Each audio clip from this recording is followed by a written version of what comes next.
नमस्कार। अभ्यास की ऑनलाइन क्लासेज में आपका स्वागत है। देखिए, आज हम बात करने वाले हैं 12th क्लास का फर्स्ट चैप्टर है स्थिर वैद्युत की। ठीक है, उसका परिचय के बारे में बात करेंगे कि स्थिर वैद्युत की है क्या। और देखिए, जैसा लिखा हुआ है, पहला अध्याय है स्थिर वैद्युत की का परिचय। अगर हम स्थिर वैद्युत की के परिचय की बात करें, सबसे पहले हम स्थिर वैद्युत की में जो सबसे पहली बात पढ़ने वाले हैं वो हम पढ़ेंगे स्थिर वैद्युत की। ये स्थिर वैद्युत की क्या है, इलेक्ट्रोस्टैटिक्स हम किसे कहते हैं।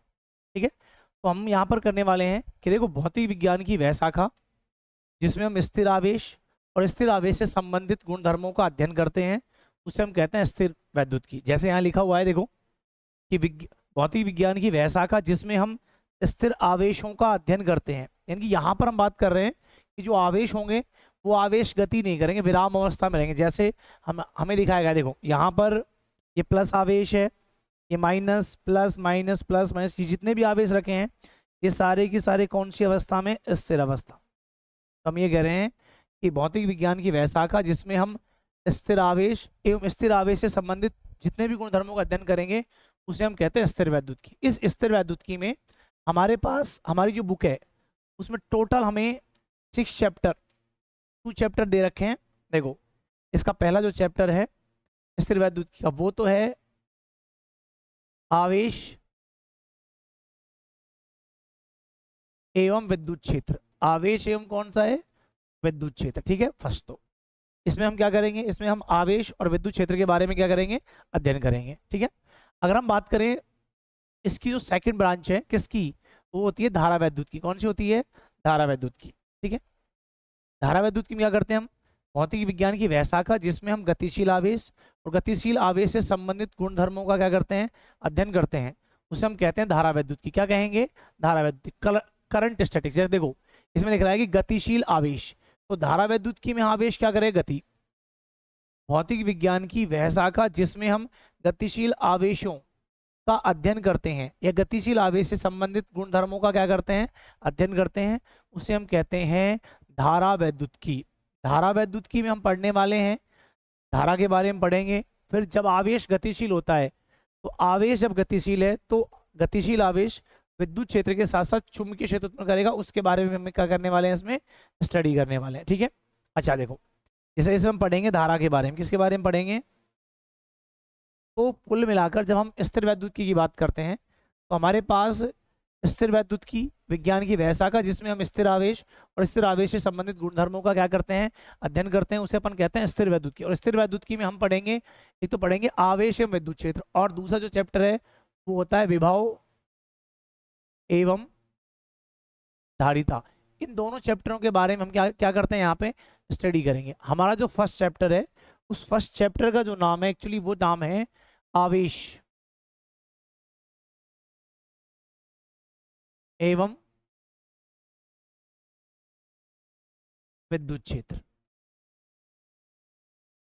अगर हम फर्स्ट चैप्टर की बात करें तो हम इसमें आवेश और विद्युत क्षेत्र के बारे में याद करते हैं। तो पहले जो हम बात करने वाले वो बात करने वाले हैं आवेश का परिचय या आवेश, विद्युत आवेश की अवधारणा क्या है। ये सबसे पहले विद्युत आवेश की अवधारणा क्या है, तो सबसे पहले जो विद्युत आवेश की अवधारणा थी वो दी थी थेल्स ने। किसने दी थी, थेल्स ने। विद्युत आवेश की जो अवधारणा वो थेल्स ने गई। थेल्स ने कहा कि जब हम अंबर नामक जब हम अंबर नामक वस्तु को किसी अन्य वस्तु से घर्षण कराते हैं या आपस में रगड़ते हैं, तो इस अंबर नामक वस्तु पर या उस दूसरी वस्तु पर छोटी छोटी वस्तुओं को आकर्षित करने का एक गुण उत्पन्न हो जाता है। इस गुण को स्टार्टिंग में क्या नाम दिया गया था, आवेश नाम दिया गया। जैसे लिखा है, घर्षण से छोटी छोटी वस्तुओं में आकर्षण का गुण जो उत्पन्न होता है उसे थेल्स ने स्टार्टिंग में क्या नाम दिया था, आवेश नाम दिया गया। क्या नाम दिया गया था, आवेश। तो आप पूछे कि विद्युत आवेश की अवधारणा सबसे पहले किसने दी, तो वो दी थी थेल्स नामक वैज्ञानिक ने। जैसे अगर हम बात करें तो घर्षण के कारण छोटी छोटी वस्तुओं को आकर्षित करने का जो गुण होता है वो होता है क्या, आकर्षण। वो क्या होता है, आवेश। क्या कहते हैं उस गुण को अपन, जैसे यहाँ पे दिखा रखा है कि जब हम बालों को संवारने के बाद, जब हम बाल संवार लेते हैं तो बाल संवारने के बाद जब कंघी को हम रख देते हैं तो कुछ मिट्टी के कण उस कंघी में चिपक जाते हैं, उसकी दरारों में फंस जाते हैं। जैसे दिखा, देखो ये हमारे पास कोई कॉम्ब है, कंघी, जब हम इसको बाल सवार लेते हैं तो मिट्टी कणों के पास, तो मिट्टी के कण इस कंघी के बीच पे पार्टिकल पे यहाँ पे चिप जाते हैं। देखा होगा आप लोगों ने, जब हम बाल सवार लेते हैं, बाल सवारने के बाद जब कंघी को रख देते हैं तो वो कंघी पर कई बार क्या होता है, मिट्टी के जो छोटे छोटे पार्टिकल्स हैं वो पार्टिकल कंघों की दरारों के बीच में फंस जाते हैं। इसके कारण होता है वो आवेश कण। हो सकता है कि हमने कंघी को घर्षण करवाया तो घर्षण के कारण हो सकता है उस पर कोई धनावेश आया हो, तो मिट्टी में जो ऋणावेशित कण है उनको वो कंघी अपनी ओर क्या कर लेगी, आकर्षित कर लेगी। दूसरा उदाहरण है पेन के कारण घर्षण। जब हम पेन या मार्कर को बालों से घर्षण कराने के पश्चात कागज के छोटे छोटे टुकड़ों के पास ले जाएं तो वो पेन या मार्कर कागज के छोटे छोटे टुकड़ों को अपने ओर क्या कर लेता है, आकर्षित कर लेता है।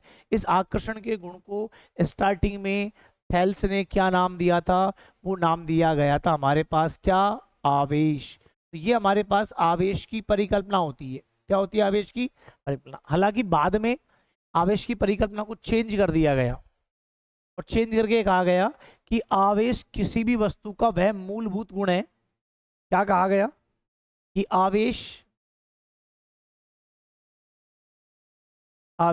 किसी भी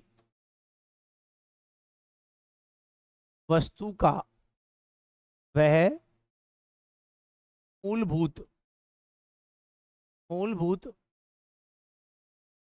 है जो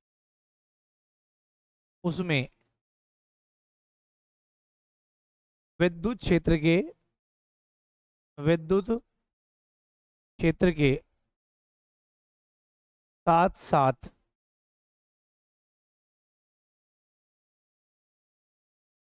चुंबकीय क्षेत्र उत्पन्न करता है। क्या कहलाता है, आवेश। यानी कि थेल्स के बाद ये परिकल्पना की गई कि किसी भी वस्तु का वह मूलभूत गुण जो उसमें विद्युत क्षेत्र के साथ साथ चुंबकीय क्षेत्र उत्पन्न कर दे। यानी कि किसी भी ऑब्जेक्ट की वो फंडामेंटल प्रॉपर्टी जो उसमें इलेक्ट्रिक फील्ड के साथ साथ मैग्नेटिक फील्ड भी क्या करता है, प्रोड्यूस करता है। उस प्रॉपर्टी को एक्चुअली अपन क्या नाम देते हैं, उस प्रॉपर्टी को हम नाम देते हैं चार्ज। क्या नाम देते हैं, चार्ज या क्या बोलते हैं, आवेश। ठीक है। इसके बाद जो हम बात करेंगे नेक्स्ट वीडियो में, वो बात करेंगे आवेशों के गुणधर्म, प्रॉपर्टीज ऑफ चार्ज। ठीक है।